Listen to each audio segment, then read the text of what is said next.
he's got a different vibe, guys. He's not a cliche machine. You're not going to get the we got to execute better. You may not like the answer. Yeah. He's going to give you a thoughtful answer. How are you guys? Tommy, you're there. Tell us about the shrimp cocktail, okay? A little Elmo, okay? Tell me about Elmo. You know, I built Elmo's. I was the guy that was there when they built St. Elmo's. I said, let's put a great dining experience right there in the middle of the country, okay? Boring Indianapolis, but yet a great restaurant experience. Go ahead. Tell us about it. Go ahead. Yeah, we didn't go there last night. Okay, we'll move on to football. We didn't have the shrimp cocktail. We went to a different restaurant. I think it's called Prime. Oh, a Prime. Yeah. I was there. I've never Were heard. you there? Yes. I've never heard of Prime down in the right in downtown. Yeah, I think that's the name of it. Hell, I don't know. What's the name as of it? As long as Prime 47, it's called. Okay, there you go. I just made it short. The cool kids call it Prime. Prime 47. Yeah. Won't be capping with us. 47, 48, whatever it takes. It's Prime. Okay, so what did you eat? By the way, can I tell you guys this? It is officially baseball season. Yeah. They have a minor league park here. It's right downtown. Field. It's great. And they're actually, fellas, the grounds crew is out manicuring the field right now. And a tip of the cap also to Jonathan for telling you that there would be baseball to be watched and called in the city of Chicago when Cap, you doubted him when you said the weather wasn't going to allow it. Well done, Jonathan. Well, I try to tell this guy, but he doesn't. You know, he doesn't listen. No, he doesn't listen. I told him this is 2 years running, by the way, baseball in February, and here we go. Now, April's going to be a mess, but yesterday was fantastic. I think Tyler was telling me this is where Paul Skeens played a little bit of his minor league baseball. Oh, when the faces of pitching, Paul Skeens right now. So, little baseball conversation while we're here in Indianapolis covering football. See, I like that. That's where the Sox will move in a few years. So that's great. That's going to be great. The Ishbiers will move it to Indianapolis. It's going to be great. Oh, boy. What did you glean from your conversations? Because it was great talking for you and Sylvie to talk to Ben Johnson and Ryan Poles long form. It's nothing's lost in the sauce. It's all there. Great Q&A. So what did you glean most from both of those guys? Yeah, with no disrespect meant to Ryan, I think I had more strong feelings because we talked to Ryan before and had never talked to Ben Johnson. And I got to tell you, look, I'm not going to sit here and guarantee you they're going to win 15 games and go to the Super Bowl, okay? That'd be stupid of me. I don't know if this will work, but he's got a different vibe, guys. He's there, he's not a cliche machine. He's not, just a guy that's willing to sit with you but only give you. You're not going to get we got to execute better. He's going to give you a thoughtful, you may not like the answer. Yeah. He's going to give you a thoughtful answer. Yeah, Cap, he's got a plan. I think he's very detailed. He's very affable. He's a friendly guy. If there was any thought out there that he was just kind of a football robot in Detroit, because you did show him on the sidelines, but always the focus was on Dan Campbell, and for good reason. And Dan's got this huge personality, so I think that maybe people just assumed that Ben was this quiet guy that was just an offensive genius, but kind of a nerd. He's got a great personality. Like I said, he'll engage you in whatever conversation. He doesn't hide from answering any question. Now, obviously, this is the honeymoon period. If they go out there and lose 5 in a row, maybe you'll get a different response. I think he's going to hold guys accountable. Lord knows, Jonathan, you and I have talked about this quite a bit. This team has been clamoring for coaching to, the coaches to coach harder and to hold them accountable. I think this crew is going to hold you accountable. Be careful what you wish for. Yeah, Cap, you're right, because I think Eric Bieniemy, he's going to hold the backs accountable. Antoine Randall, he's going to hold the wide receivers accountable.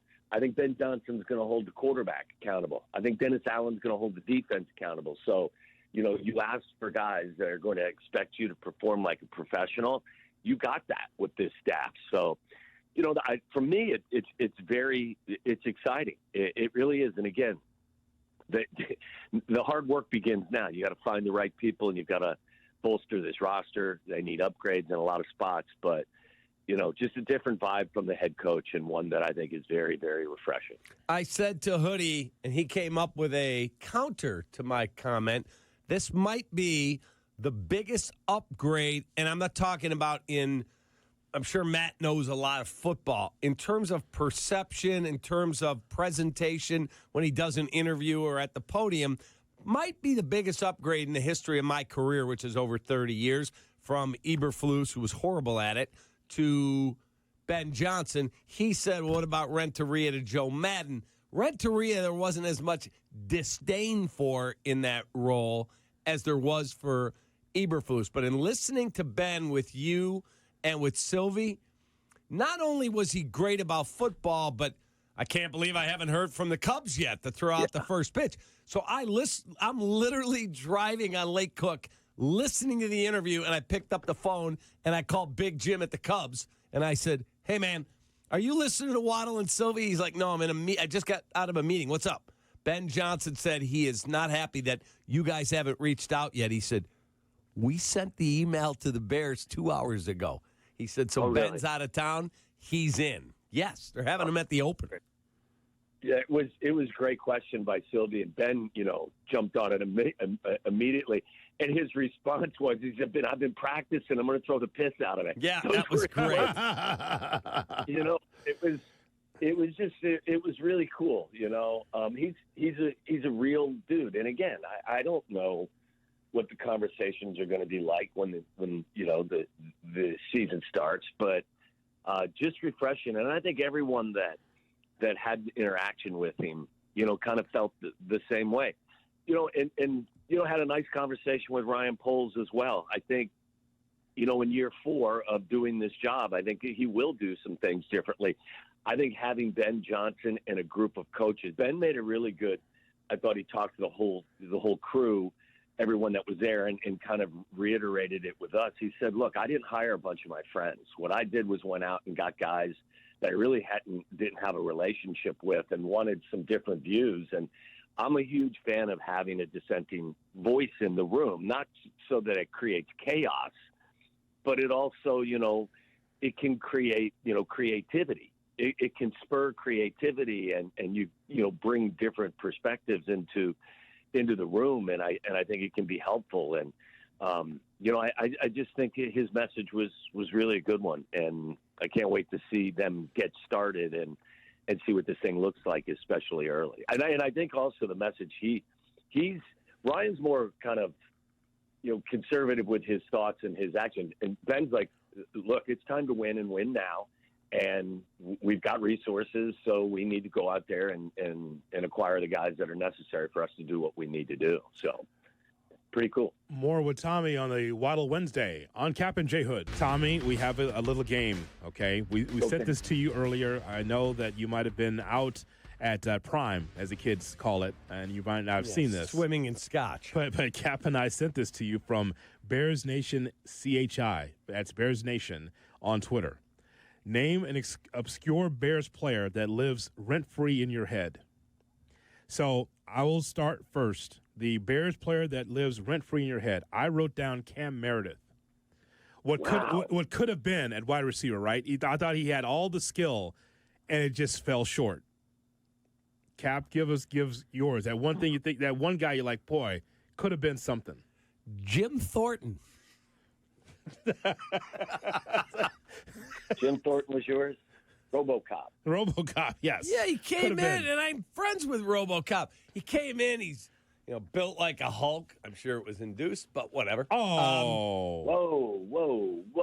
But wow. Robo came in, and they called him RoboCop. He's a massive man. I'm like, oh, baby, here we go. 17 catches. Give us the one guy. Give us one, Tommy. He's like, boy, that could have been something special. Got to play the game with us. Okay, I would say Johnny Knox. That's it. Yeah. I mean, Johnny had a good start to his career. Was one of these take the top off the defense kind of guys. But you remember, this is the horrible injury he had when he got bent over. Yes. He was folded in half. And I don't think he played after that. I was thinking Wendell Davis, who I played with, but Wendell played for several years before he tore both his patella tendons. In one play, right? Yeah, he went up for a catch, and we were Philly. playing at the Philly. And tore both the patella tendons at the same time. So he's never been done in football. The injury had never happened. And to his credit, like, he rehabbed and actually came back and played for a little bit with the Colts for part of the season afterwards. But he was such a great player. His career was completely derailed by that injury. But he had played a little bit longer. I don't think Johnny had that many years under his belt before the injury he had. One more. Should have been something at running back for the Bears in 2003. Brock Forsey. Remember? Kap from Idaho? Yeah, barely. I mean, come on now. He was supposed to be something. 6th round in the draft. Hold on, I got a better one for you. He was your teammate, Maurice Douglas. Mo D was like when Good. was Mo D was a great special teamer. Yeah, 8th round pick, played all 16 games out of Kentucky, and then became a stripper. Yeah, it was a male exotic dancer. Yes. Tommy. Not sure he's still doing that at the age of 60, but if he is, God bless him. Then he's on the seniors tour then, Tommy. That had to be okay. A little senior action. I think he's in during the day, I believe he's a very accomplished high school football coach. Yeah, he is 60 years old. And at night, he's shaking that salt and pepper. That's the hope. The real answer, Tommy, is Devin Aroma should do, as we all know. No, come on. Hey, come on. How about Will? How about Will? Wasn't Sam's career interrupted by a stay in the penitentiary? Yes, he was caught dealing coke outside Gibson's in Rosemont. I think he's out, isn't he? Didn't he? He's out. Yeah, released? He's out. How about Will Fuhrer? Will was a great guy. He was one of my teammates. He broke more of my fingers than anybody on the face of the planet because he was a lefty. Yep. Who had no capacity to take anything off of the football. If it was a 5-yard hitch route or it was a 30-yard 9 route, it came at the same velocity and it came at the same angle, and the ball spun a little sideways because he was a lefty. Mm-hmm. I had more dislocated fingers in practice from that cat. It was nicest guy in the world, but I'd walk off the field and I couldn't even feel my hand. Tommy, could you give us some sights and sounds from Indianapolis? I know you're working, but there's a lot of people moving around. There's former players, broadcasters. What did you learn from from being in those surroundings? That the appetite for this sport has never been greater. Like, even on the little radio road, and this is just the beginning of it. Like, we're out of here tonight after the show, and then I don't even think they've had any workouts with any positions. Maybe the offensive and defensive line. Tomorrow. Yeah, so like it'll heat up then, but like every radio station, podcaster, influencer, it's a multi-billion-dollar industry that I don't think is losing any of its popularity or any of its zeal. I think you see all the coaches, they've met the media, most of them. Some don't come. I don't think Kyle Shanahan comes to this anymore. I don't think McVay comes. But from a coverage standpoint, it's people climbing all over each other. It's still pretty cool. I have flashbacks, guys. I've told you this before. Like, I like coming down here, and it kind of restarts the football engine. Mm-hmm. I ran a 4.79 and a 4.82 40-yard dash down here in 1988. And I still, to this day, however many years later, have not been able to erase that from my memory. So coming to Indianapolis is a bit of a scarring experience every time I walk around here. Tommy, you're reminded every day on Waddle's World, you're not fast. No, I'm not. No, you're right. But you could catch the ball, baby. When I put that hand down on the ground, Shay, and I look to my right, and I see Bill Parcells and Ditka and Bill Walsh, and I say to myself, this ain't going to go well. And then I cross the 40-yard line mark, and the guy yells out, 4.79. My whole dream felt like it crushed. And you really can't get away from that. You'll always wear that. So I got another shot. So I said, okay, maybe that was a bad run. Put my hand in the ground, looked at all the football greats over on the sideline. My ass tightened up a little bit, ran 4.82. packed my crap and left Indy. Wow.